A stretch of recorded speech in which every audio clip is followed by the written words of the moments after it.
Hello everyone. Welcome to ninth part of Mechanical Properties of Fluids. Dear students, today we shall study about fluids in motion.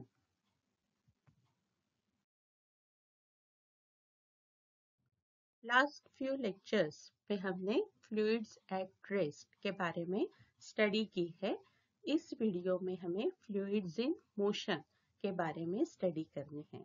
हमें पता है कि fluids at rest are called as static fluid and the fluids which are in motion is called as dynamic fluid. तो अभी हम dynamic fluid के बारे में स्टडी करने वाले हैं।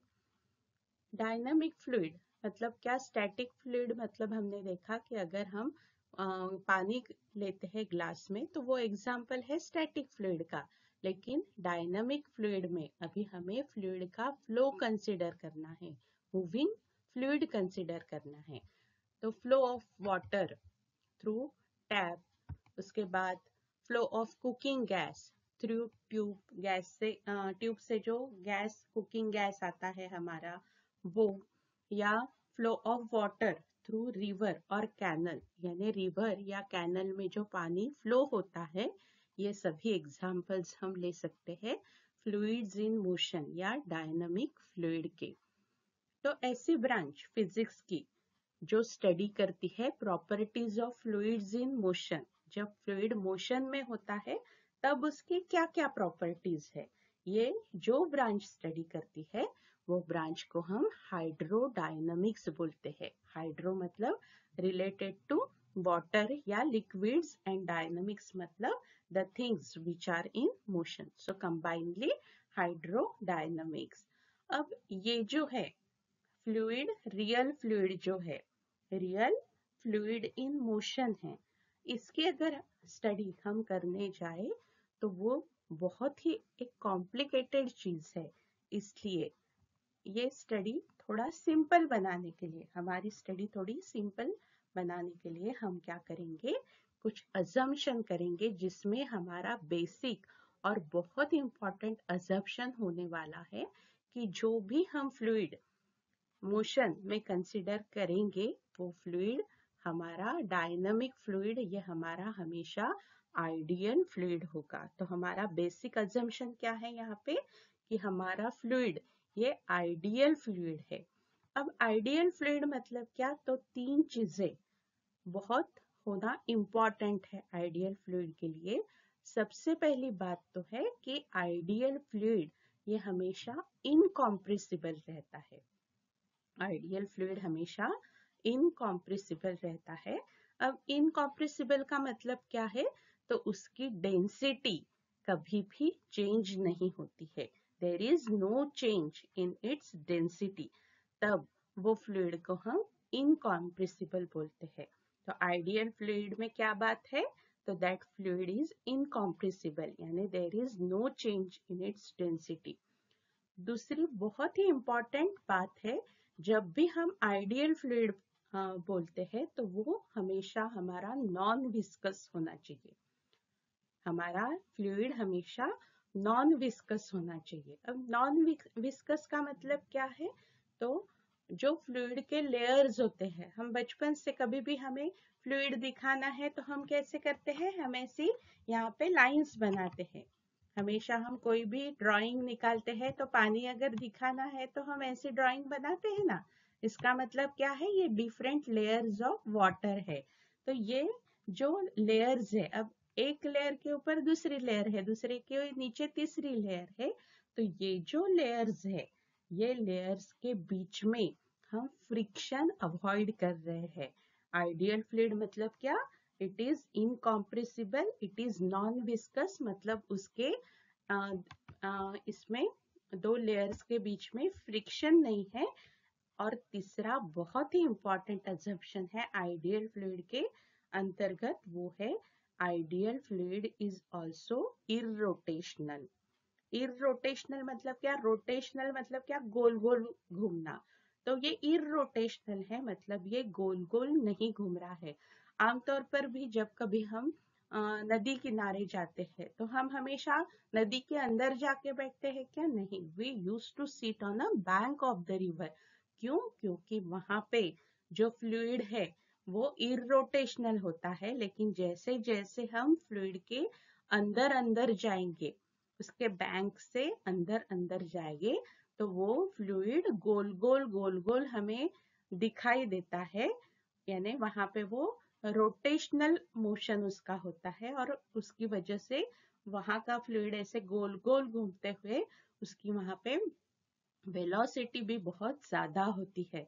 तो हमारे फ्लूइड में ये चीज नहीं है, मतलब एंगुलर मोशन वहां पे नहीं है। तो हमने 3 पॉइंट कौन से डिस्कस किए आइडियल फ्लूइड के? सबसे पहले तो हम हाइड्रोडायनामिक्स यानी हमारे फ्लूइड इन मोशन की स्टडी कंसिडर ऐसे फ्लूइड के लिए करने वाले हैं जो कि आइडियल फ्लूइड है। और आइडियल फ्लूइड का मतलब है कि वो इनकॉम्प्रेसिबल, मतलब उसकी डेंसिटी चेंज नहीं हो रही है, वो नॉन विस्कस है, मतलब उसके लेयर्स में फ्रिक्शन नहीं है। And third thing is the fluid is irrotational, यानी उसका ओमेगा 0 है और उसका एंगुलर मोशन नहीं है। ऐसा फ्लूइड हम कंसिडर करेंगे। अब हाइड्रोडायनामिक्स पढ़ने के लिए जैसे हम इंग्लिश पढ़ते हैं तो ABCD, मोशन पढ़ते हैं तो मोशन की सबसे पहले बेसिक टर्म्स है, डिस्प्लेसमेंट है, उसके बाद में वेलोसिटी है, एक्सेलरेशन है, फोर्स है, फिर मोमेंटम है। तो ये सभी चीजें जब भी हम मोशन कहते हैं तो ये रिलेटेड होते हैं। तो वैसे ही जब हम हाइड्रोडायनामिक्स बोलेंगे तो some terms are usually describe for the flow of a fluid. तो सबसे पहले वो टर्म्स के मीनिंग से हम फैमिलियर हो जाते हैं, फिर उसके बाद में हम डायरेक्टली वो टर्म यूज करने वाले हैं। तो तब आपको वो टर्म्स जब डायरेक्टली यूज करेंगे तो उसका मीनिंग बार बार बताने की जरूरत नहीं पड़ेगी। तो सबसे पहली टर्म है स्टेडी फ्लो। स्टेडी फ्लो का मतलब क्या है? तो measurable property such as pressure और velocity of the fluid at a given point is constant over time. अब ये चीज का मतलब क्या है? Measurable property such as pressure और velocity of the fluid at a given point is constant over time. इसका मतलब क्या है? तो यहाँ पे ये आपको फ्लो ट्यूब बताइए है, यानी ऐसे डायरेक्शन में ये लिक्विड फ्लो हो रहा है। सपोज ये लिक्विड का डायरेक्शन है, ये लिक्विड फ्लो हो रहा है। अब यहाँ से सपोज ये एक पॉइंट A है, यहाँ पे लिक्विड आ गया, तो यहाँ पे सपोज इसकी वेलोसिटी VA है। अब वेलोसिटी हर एक जगह पे कांस्टेंट रहेगी ये नेसेसरी नहीं है। अब ये पार्टिकल अब दूसरे टाइम T2 में सपोज यहाँ पे गया P पोजीशन पे, तो इसकी वेलोसिटी यहाँ पे VB हो सकती है ना। और ये आगे कहाँ पे भी गया C पोजीशन पे, तो इसकी वेलोसिटी यहाँ पे VC भी हो सकती है। ठीक है, तो ये जब ऐसे लिक्विड फ्लो हो रहा है तो स्टेडी फ्लो का मीनिंग क्या है कि ये पोजीशन पे आने के बाद में हर एक पार्टिकल की वेलोसिटी VA ही होगी। उसके बाद में वो यहाँ से यहाँ पे जाएगा, ये यहाँ से यहाँ पे जाएगा, A से B पे जाएगा, तब B पे आते बराबर उसकी वेलोसिटी वो पॉइंट पे वो टाइम इंस्टेंट पे VB ही होगी। उसके बाद में वो आगे जाएगा तो वो टाइम इंस्टेंट पे उसकी ये पॉइंट पे वेलोसिटी VC ही होगी। पूरे फ्लो में एक वेलोसिटी नहीं रहेगी, जो जो टाइम इंटरवल में जो जो उसकी वेलोसिटी थी वो उसके फॉलोइंग पार्टिकल्स यानी उसके बाद में आने वाले सभी liquid particles will attain the same velocity at those points। ये इस चीज का मीनिंग है। तो ऐसी बात अगर है तो वो फ्लो हम बोलेंगे स्टेडी फ्लो, वो फ्लो हम बोलेंगे स्टेडी फ्लो, यानी velocity of the fluid at a given point. अभी आपको मीनिंग समझ में आ गया? ये eight a given point A है तो उसकी यहाँ पे वेलोसिटी ओवर टाइम, ये टाइम इंस्टेंट पे VA ही रहेगी सभी पार्टिकल्स के लिए जो भी ये रास्ता फॉलो करेंगे। फिर B पे आने के बाद में सेम कांस्टेंट वेलोसिटी VB ही होगी। C पे आने के बाद में बाकी के सभी पार्टिकल्स की वेलोसिटी VC ही होगी। अगर ये कंडीशन फॉलो होती है तो वो फ्लो होता है स्टेडी फ्लो। उसके बाद में नेक्स्ट टर्म है वो है फ्लो लाइन। फ्लो लाइन मतलब क्या, तो ये पाथ है इंडिविजुअल पार्टिकल का मूविंग फ्लूइड पे। जैसे मैंने यहाँ पे बताया कि एक पार्टिकल लिया, वो अभी t इज इक्वल टू 1 पे VA पे है, t इज इक्वल टू 2 पे VB पे है, t इज इक्वल टू 3 पे VC पे है। तो ये इसकी क्या हो जाएगी, फ्लो लाइन हो जाएगी। मतलब ये पाथ वो पार्टिकल ने आगे आगे जाते वक्त फॉलो किया है। तो वो इंडिविजुअल पार्टिकल का मूविंग फ्लूइड में जो पाथ फॉलो करता है उसे हम कहेंगे फ्लो लाइन। अब ये है, सपोज ये अलग अलग पाथ है। यहाँ पे सपोज ये हमने पाथ ड्रॉ कर लिया, यहाँ पे यहाँ की ये फ्लो लाइन ये हो गई, ठीक है।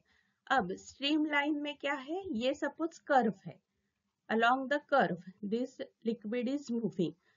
तो मुझे ये पॉइंट ए पे अगर इसकी वेलोसिटी चाहिए तो वो कर्व को टेंजेंट निकालो, वो उसकी एट दैट इंस्टेंट वेलोसिटी हो जाती है। फिर ये कर्व को टेंजेंट निकालो ये पॉइंट पे, ये उसकी वेलोसिटी एट दैट पॉइंट हो जाती है। फिर सी पे कर्व को टेंजेंट निकालो फिर से, तो उसकी ये वेलोसिटी एट दैट इंस्टेंट हो जाती है। तो ये ऐसा जो है tangent, it is a curve whose tangent at any point in the flow is in the direction of the velocity of the flow at that time, तो उसे हम कहते हैं स्ट्रीम लाइन कहते हैं। तो स्ट्रीम लाइन मतलब क्या, कि ऐसा कर्व कि जिसकी टेंजेंट कोई भी पॉइंट पे in the flow of the liquid is in the direction of the velocity of the flow of that point। यानी फ्लो जिस डायरेक्शन में फ्लो है वही डायरेक्शन में ये वेलोसिटीज की अगर टेंजेंट है तो वो जो फ्लो है उसे हम स्ट्रीम लाइन फ्लो बोलते हैं। यानी पार्टिकल्स और फ्लो दोनों भी एक ही डायरेक्शन में मूव हो रहे हैं। तो फ्लो लाइन और स्ट्रीम लाइन ये आइडेंटिकल है स्टेडी फ्लो के लिए। समझ में आ गया, स्टेडी फ्लो अगर है यानी ये कंडीशन फॉलो होती है तो वो फ्लो के लिए फ्लो लाइन और स्ट्रीम लाइन यानी पाथ ऑफ इंडिविजुअल पार्टिकल और मूविंग फ्लूइड का पाथ, ये दोनों भी आइडेंटिकल है स्टेडी फ्लो के लिए। Third is flow tube. तो ये जो फ्लो लाइंस है, ये फ्लो लाइंस हर एक इंडिविजुअल पार्टिकल की है। तो लिक्विड में ऐसे हजारों लाखों इनन्यूमरेबल हम गिन भी नहीं सकते हैं इतने पार्टिकल्स रहेंगे। तो उनको अगर हम एक इमेजिनरी बंडल, उनको हम अगर एक इमेजिनरी बंडल में बाउंड कर देंगे एक इमेजिनरी वॉल से, तो वो हमारी हो जाएगी फ्लो ट्यूब। स्टेडी फ्लो के लिए fluid cannot cross the walls of the flow tube as well as the fluids in adjacent flow tubes cannot mix। मतलब हर एक अपने अपने खुद के पाथ से जाएगा, दोनों के पाथ एक दूसरे के साथ में मिक्सअप नहीं होंगे। नेक्स्ट टर्म है स्ट्रीम लाइन या लैमिनर फ्लो। इसमें क्या है कि जो स्टेडी फ्लो है उसमें adjacent layers of fluids move smoothly over each other। adjacent layers जो है फ्लूइड के वो एक दूसरे के ऊपर स्मूथली मूव हो रहे हैं। Steady flow of river can be assumed to be the laminar flow। यानी जैसे मैंने अभी बताया था आपको कि हम ड्राइंग बनाते वक्त ऐसे ऐसे लेयर एक दूसरे के ऊपर ऐसे बनाते हैं। तो हमने यहाँ पे कंसिडरेशन किया है कि ये मतलब नॉन विस्कस है, इसके अंदर में फ्रिक्शन नहीं है, क्योंकि जब हम फ्रिक्शन कब अराइज होता है, जब रिलेटिव मोशन है, दो चीज के बीच में अगर रिलेटिव मोशन है तो वहां पे फ्रिक्शन अराइज होता है। लेकिन यहाँ पे हम रिलेटिव मोशन नहीं है, मतलब रिलेटिव मोशन है लेकिन सभी एक साथ जा रही है स्मूथली ओवर ईच अदर, ये हमने यहाँ पे अज्यूम किया है। तो इसलिए यहाँ पे अगर ऐसा फ्लो है तो ये फ्लो को हम कहते हैं लैमिनर या स्ट्रीमलाइन फ्लो। एक दूसरे के ऊपर सभी लेयर आराम से स्मूथली अगर जा रही है तो वो फ्लो होता है स्ट्रीमलाइन या लैमिनर फ्लो। एक स्टेडी रिवर का फ्लो हम मान लेते हैं कि वो लैमिनर फ्लो है। लेकिन नेक्स्ट टर्म है टर्बुलेंट फ्लो। यहाँ पे ये दो अगर हम फिगर कंपेयर करते हैं तो ये फिगर में हमें दिख रहा है कि सब एक साथ एक डायरेक्शन में ऐसे हो रहा है, लेकिन यहाँ पे मिक्सअप है। कहाँ पे भी फ्लो एक बार इस डायरेक्शन में है, एक बार इस डायरेक्शन में है, मतलब it is a flow at very high flow rate. यानी फ्लो रेट क्या है उसका, बहुत ही हाई है, और स्टेडी फ्लो नहीं है, और फ्लोइंग पैटर्न भी नहीं है। फ्लोइंग पैटर्न जैसे यहाँ पे एक ही डायरेक्शन में कुछ तो भी पैटर्न हम बता सकते हैं, यहाँ पे there is no such any regular pattern. Continuous change direction velocity सभी में हो रहा है, तो ये ऐसा जो फ्लो है, ऐसे फ्लो को हम टर्बुलेंट फ्लो कहते हैं। फ्लडेड रिवर फ्लो, जब बाढ़ आती है नदी में तो वो पूरा जो फ्लो होता है अनस्टॉपेबल, जहां चाहिए वहां पे वो पानी जाता है at any speed in any direction, तो वो जो फ्लो है वो टर्बुलेंट फ्लो है। उसके बाद में अ टैप रनिंग वेरी फास्ट, अगर बहुत जोर से नल हमने शुरू कर दिया तो उसका पानी इधर उधर उड़ता है। एक रेगुलर वे में होता है क्या, नहीं, उसके स्प्लैशेस इधर उधर उड़ते हैं, तो वो भी क्या है, एक टर्बुलेंट फ्लो का एग्जाम्पल है। द टर्बुलेंट फ्लो में एक पर्टिकुलर डायरेक्शन, पर्टिकुलर स्पीड नहीं होती है, कंटिन्यूअसली चेंज होते रहता है फ्लोइंग पैटर्न में, तो ऐसा फ्लो है टर्बुलेंट फ्लो। तो ये सभी टर्म्स थी related to the dynamic, fluid dynamic या हाइड्रोडायनामिक।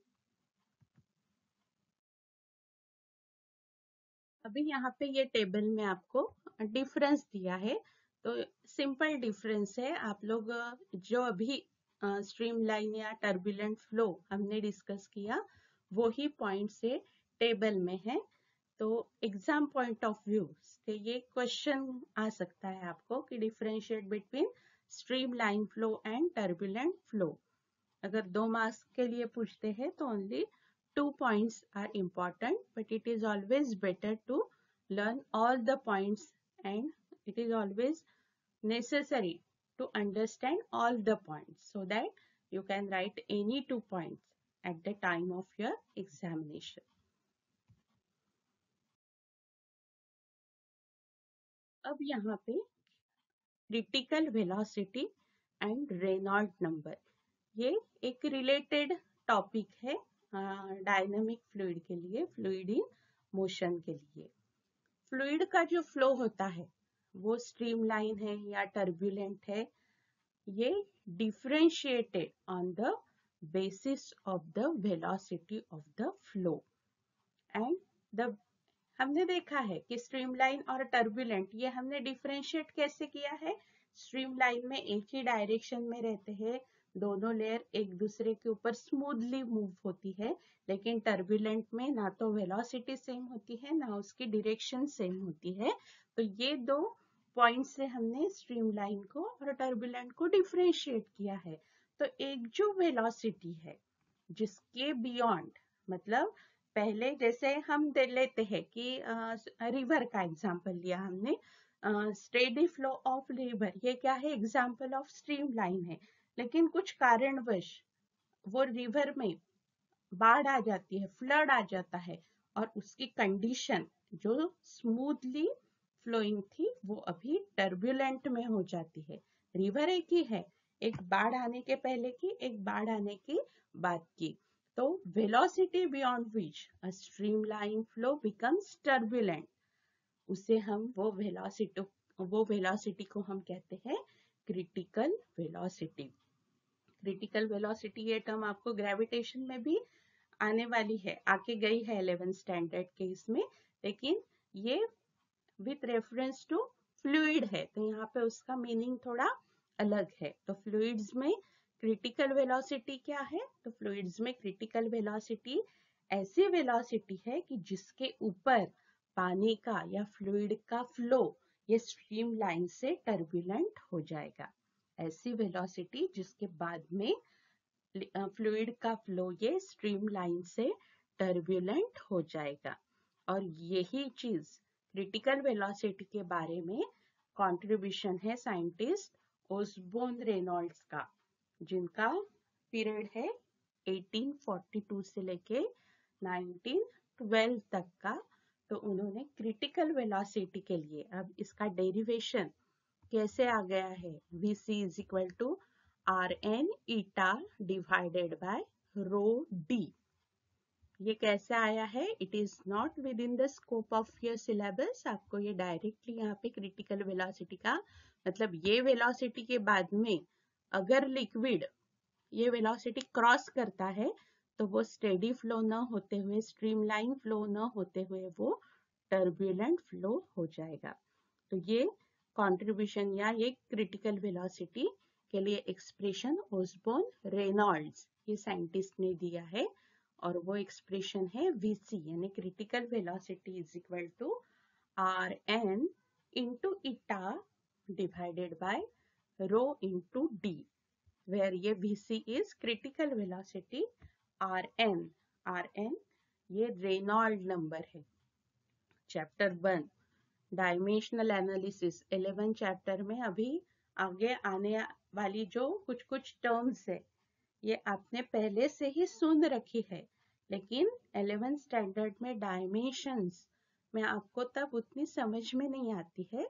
तो जितनी वहां पे समझ में आती है उतनी it's okay for that level, लेकिन जैसे जैसे आप 12th क्लास का लास्ट तक पढ़ोगे तब एक एक जो चीज है वो आपको अंडरस्टैंड होती जाएगी। तो इसके बाद में आप रेनॉल्ड नंबर या कोएफिशिएंट ऑफ विस्कोसिटी, इनके डायमेंशंस, यूनिट ये बिल्कुल अच्छी तरह से लिख सकेंगे, ये मेरा विश्वास है। So Rn is the Reynold number. Then eta है कोएफिशिएंट ऑफ विस्कोसिटी। अब ये क्या है कोएफिशिएंट ऑफ विस्कोसिटी? नेक्स्ट इसमें इसके आगे का जो विस्कोसिटी है उसमें मैं इसके बारे में डिटेल में बताऊंगी। यहाँ पे जस्ट आप ये ध्यान में रखिए कि ये एक्सप्रेशन में Rn ये रेनॉल्ड नंबर है और ईटा ये कोएफिशिएंट ऑफ विस्कोसिटी है। उसके बाद में ये जो रो है ये डेंसिटी ऑफ द फ्लूइड है and this d is diameter of the tube है, यानी जहाँ पे ये स्ट्रीमलाइन या टर्बुलेंट फ्लो हम कंसीडर किया है वो ट्यूब की ये d डायमीटर है। तो ये एक्सप्रेशन से हम क्रिटिकल वेलोसिटी डिटरमाइन कर सकते हैं और वो फ्लो स्ट्रीमलाइन है या टर्बुलेंट है वो हम बता सकते हैं। अब ये जो रेनॉल्ड नंबर है ये इक्वेशन 1 हम वो क्रिटिकल वेलोसिटी के फॉर्म में था, अभी यहाँ पे हम उसे रेनॉल्ड नंबर के फॉर्म में अगर मॉडिफाई करते हैं तो हमें यहाँ पे मिलेगा कि Reynold number is equal to Vc rho d divided by eta. तो ये जो रेनॉल्ड नंबर है ये एक प्योर नंबर है। प्योर नंबर होने की वजह से जैसे 1 2 3 4 1.12 1.99 लाइक दिस प्योर नंबर है रेनॉल्ड नंबर, और उसकी वजह से इसे यूनिट भी नहीं है और डायमेंशंस भी नहीं है। तो मल्टीपल चॉइस क्वेश्चन में dimensions of Reynold number 2-3 dimension, none of this या इट हैज नो डायमेंशन, ऐसे कुछ ऑप्शंस आपको आ सकते हैं। तो जब तक आपको पता नहीं है कि रेनॉल्ड नंबर ये प्योर नंबर है, उसे यूनिट नहीं है, डायमेंशंस नहीं है, तब तक आप इसका करेक्ट आंसर नहीं लिख पाओगे। और एक जरूरी बात है कि ये रेनॉल्ड नंबर से हम वो फ्लूइड टर्बुलेंट है या स्ट्रीमलाइन है ये भी डिटरमाइन कर सकते हैं। मतलब प्रॉब्लम में आपकी अगर वैल्यू आई और वो लेस देन 1000 है तो वो फ्लो जो फ्लूइड का है वो स्ट्रीमलाइन होता है, और जब Rn ग्रेटर देन 2000 है तो फ्लो टर्बुलेंट होता है, और Rn की वैल्यू अगर 1000 एंड 2000 के बीच में है तो वो फ्लूइड का फ्लो अनस्टेडी होता है। मतलब हम उसके बारे में बता नहीं सकते, वो कभी स्ट्रीमलाइन रह सकता है कभी टर्बुलेंट हो सकता है। तो ये तीन चीजें भी आपको पता होनी चाहिए। तो आपकी वैल्यू अगर 1000 से कम आती है तो दैट फ्लो इज स्ट्रीमलाइन। 2000 से ग्रेटर आती है तो that flow is turbulent. 1000 and 2000 के बीच में आती है तो वो अनस्टेडी फ्लो रहता है, मतलब it changes from streamline flow to turbulent flow. तो ये सभी चीजें रेनॉल्ड नंबर से रिलेटेड है और आपको ध्यान में रखनी है।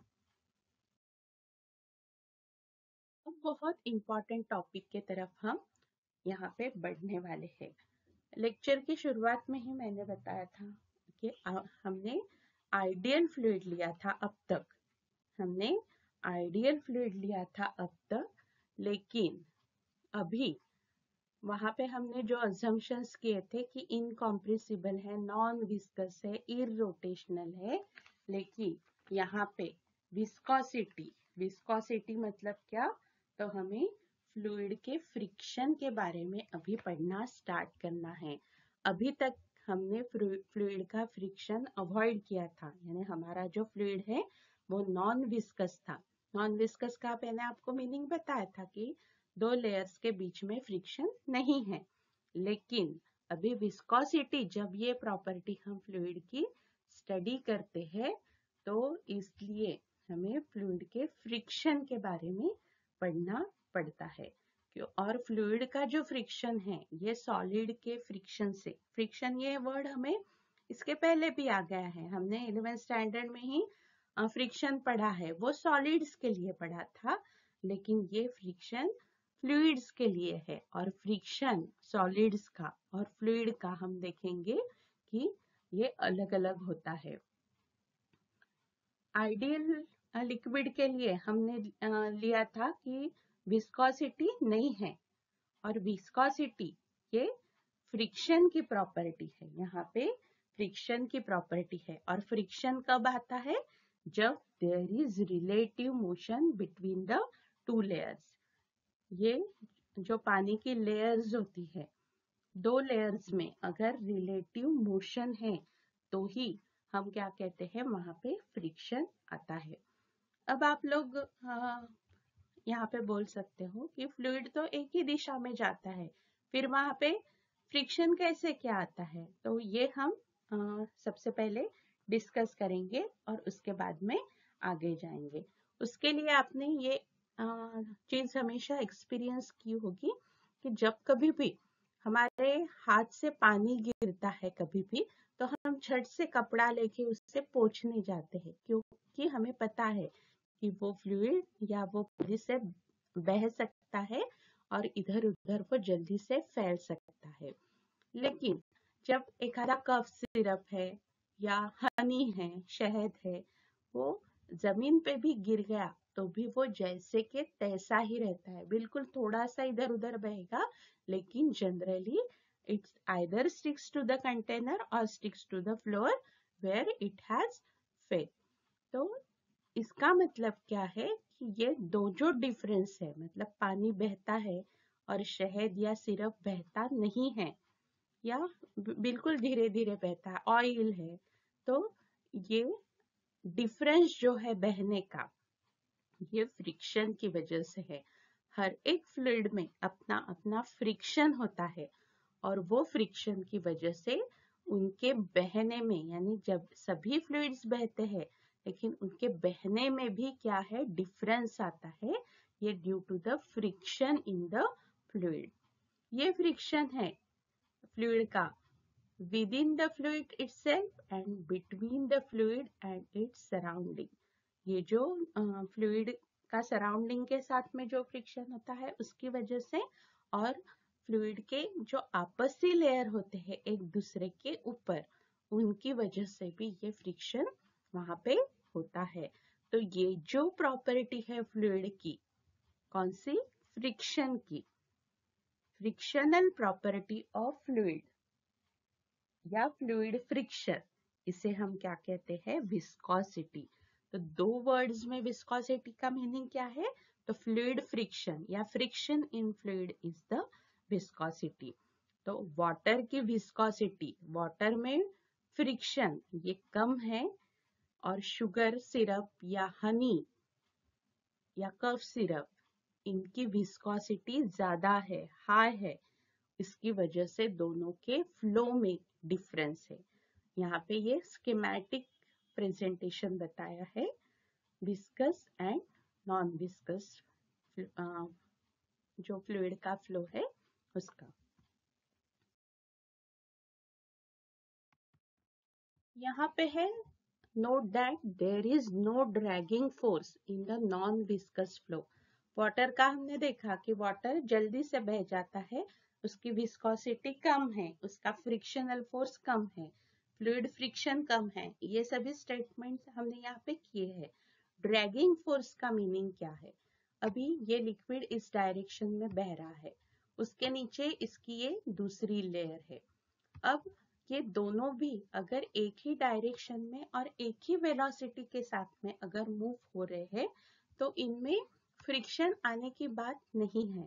लेकिन अब ये दो जो फ्रिक्शन है, दो जो लेयर्स है, हमें पता है कि रिलेटिव मोशन आ गया तो उनमें क्या आता है? फ्रिक्शन आता है। तो सपोज ये आगे ये ऊपर वाली लेयर इस डायरेक्शन में मूव हो रही है और ये नीचे वाली उसके रिलेटिव मोशन ये है, तो ये लेयर उसके ऊपर फ्रिक्शनल फोर्स एक्सर्ट करेगी जो इसे इस डायरेक्शन में खींचेगी। तो ये लेयर को भी इस डायरेक्शन में लेके जाने के लिए इसको फिर से ज्यादा का फोर्स लगाना पड़ेगा, वो इस डायरेक्शन में होगा। तो ये यहाँ पे विस्कोसिटी है। तो ये जो ड्रैगिंग फोर्स है, ये जो ड्रैगिंग फोर्स है, ये dragging force non viscous flow में नहीं होता है। Dragging force non viscous, dragging मतलब ये अपोजिट डायरेक्शन में खींचने वाला फ्रिक्शनल फोर्स, ये नॉन विस्कस फ्लो में नहीं होता है या बहुत कम होता है। And all the layers are moving with the same velocity. यहाँ पे भी मैंने बताया था कि सभी लेयर्स अगर सेम वेलोसिटी से और एक ही डायरेक्शन में मूव होती है तब वहां पे ड्रैगिंग फोर्स नहीं होता है और वहां पे ऐसे लिक्विड्स की विस्कोसिटी, ऐसे फ्लूइड्स की विस्कोसिटी 0 होती है। The only fluid that is almost non-viscous is liquid helium at about 2 K। यानी ऐसा ही एक लिक्विड है, लिक्विड हीलियम, कि जो टोटली नॉन विस्कस है, मतलब उसकी विस्कोसिटी 0 है। बाकी के सभी इसमें क्या है? फ्रिक्शनल फोर्स है between the two layers. If we observe the flow of river water, it is found that the water near both the sides of the blank flows slow, and as we move towards the center of the river, the water flows faster gradually. पहले ही मैंने बताया था कि हम bank पे क्यों बैठते हैं, क्योंकि वहां पे फ्लो स्लो होता है और जैसे जैसे हम अंदर जाएंगे, सेंटर की तरफ जाएंगे रिवर के, तो फ्लो वहां पे फास्ट फास्ट होता है ग्रेजुअली, और सेंटर पे वो एकदम फास्टेस्ट होता है। ये ऑब्जर्वेशन से हमें ये क्लियर होता है कि वहां पे कुछ तो भी अपोजिंग फोर्स है between the two adjacent layers of the fluid which is affecting their relative motion। ये दो फ्लूइड के जो लिक्विड है उनका रिलेटिव मोशन अपोज होने के लिए हमें ऐसा क्यों नजर आता है कि बैंक पे फ्लूइड का फ्लो स्लो है और जैसे जैसे अंदर अंदर जाते हैं वो ग्रेजुअली इंक्रीज होता है। उसके लिए कुछ तो भी अपोजिंग फोर्स है दो एडजेसेंट लेयर्स के लिए। अब ये डायग्राम से हम समझते हैं, यहाँ पे कुछ अजम्पशन किया है। बेसिक अजम्पशन क्या होता है कि speed of the river at the river bank या रिवर बेड, ये स्पीड हम हमेशा लेते हैं, it is equal to 0। Assumption क्या है कि ये स्टेशनरी लेवल है, लेयर है। स्टेशनरी मतलब क्या?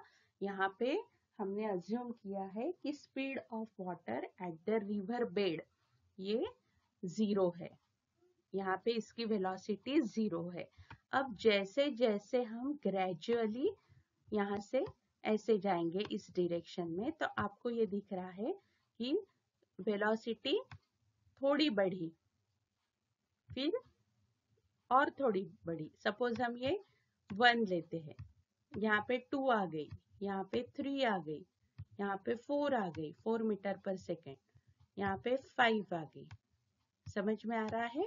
तो ऐसे ऐसे वेलोसिटी क्या हो रही है, जैसे जैसे हम अंदर अंदर जाएंगे वैसे वैसे वो इंक्रीज हो रही है।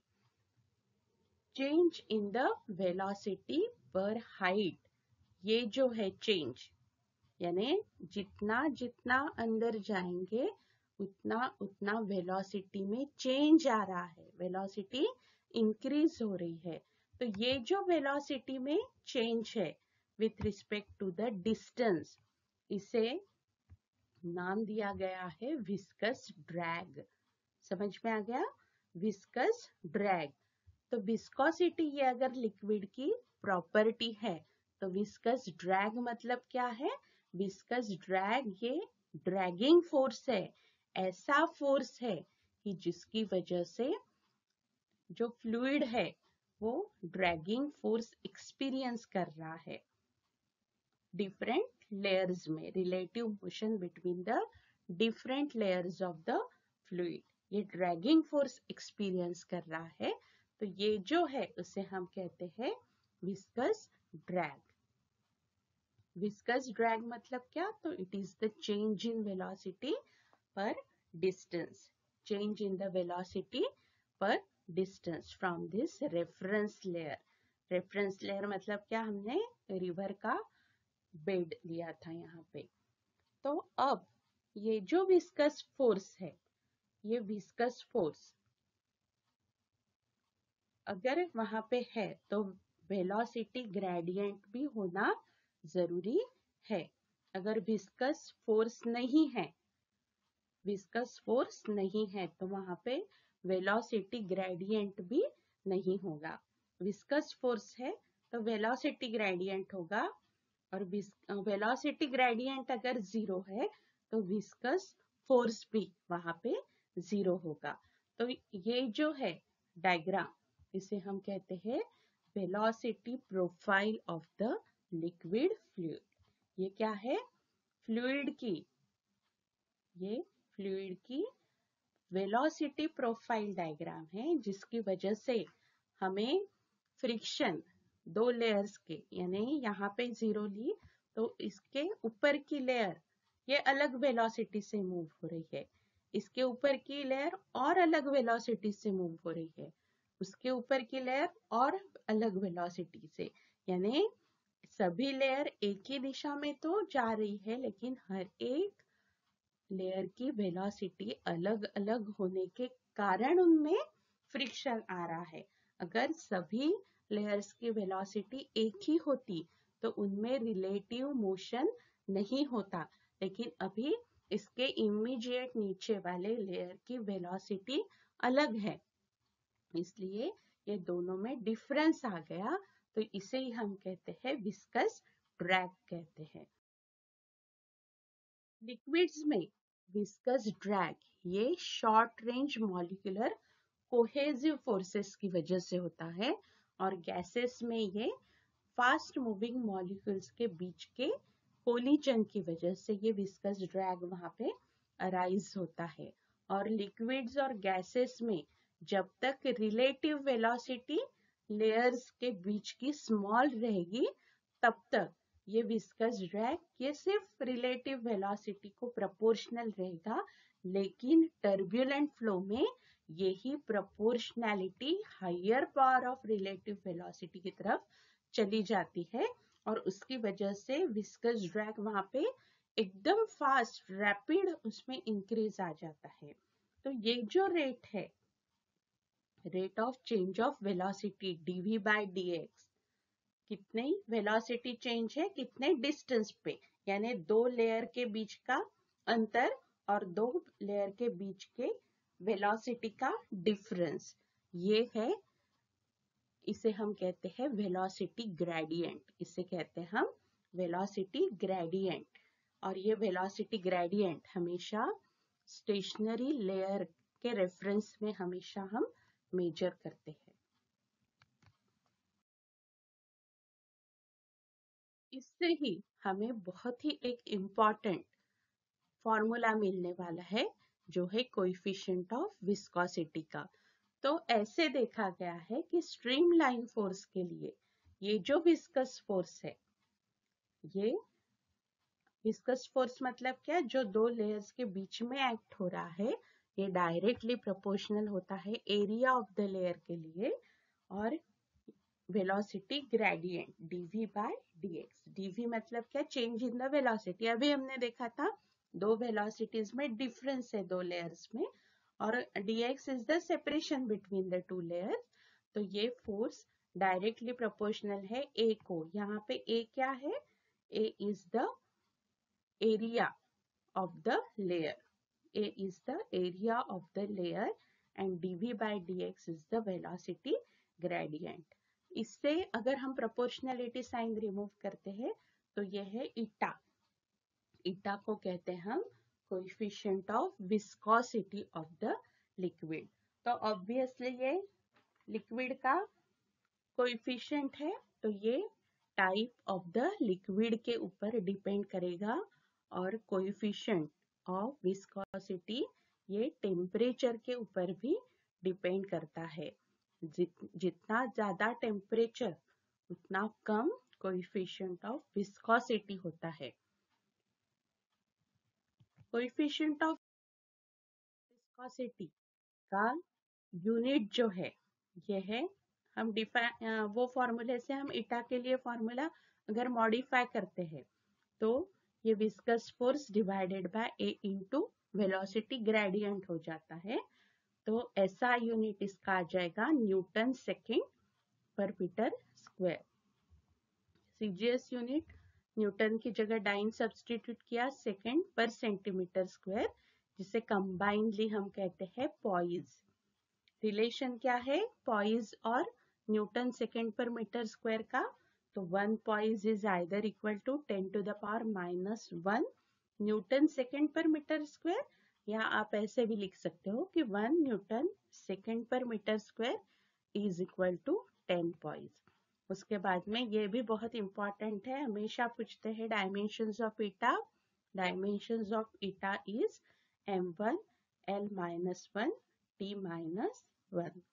तो इस तरीके से हमने आज डायनामिक फ्लूइड के बारे में और उसकी बहुत ही इंपॉर्टेंट प्रॉपर्टी विस्कोसिटी और कोएफिशिएंट ऑफ विस्कोसिटी के बारे में स्टडी किया है। अब हमारा सिर्फ स्टोक्स लॉ यही टॉपिक ये चैप्टर में बचा है, जो हम नेक्स्ट वीडियो में लेने वाले हैं। फिर बाकी का इस साल के लिए ओमिटेड पोर्शन है, तो इस साल के लिए हम रहने देंगे। नेक्स्ट ईयर हम फिर से इसका वीडियो बनाएंगे। तो till that moment have a good day and thank you very much for watching.